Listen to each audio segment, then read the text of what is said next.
2 table spoon అల్లం వెల్లుల్లి paste, ఒక 4 పచ్చిమిర్చి పేస్ట్ చేసి వేసుకోవాలి. 2 టేబుల్ స్పూన్ కారం, హాఫ్ టేబుల్ స్పూన్ పసుపు వేసుకొని 1 టేబుల్ స్పూన్ గరం మసాలా వేసుకోవాలి. ఇప్పుడు ఇందులోకి 1 కప్పు వరకు కర్డ్ వేసుకున్నాను. మనం ముందుగా వేయించి పెట్టుకున్న ఫ్రైడ్ ఆనియన్స్ని వేసుకోవాలి. ఒక గుప్పెడు కొత్తిమీర, పుదీనా వేసుకోవాలి. హీట్ అయిన తర్వాత బిర్యానీ స్పైసెస్ని వేసుకుందాం.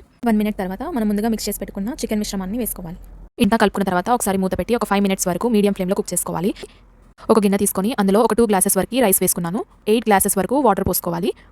ఇప్పుడు స్టవ్ మీద పెట్టుకున్న తర్వాత బిర్యానీ స్పైసెస్ అన్నింటినీ వేసుకోవాలి. రైస్ ఒక 70% కుక్ అయితే సరిపోతుంది. మిగతా చికెన్ని వేరే గిన్నెలోకి షిఫ్ట్ చేసుకోవాలి.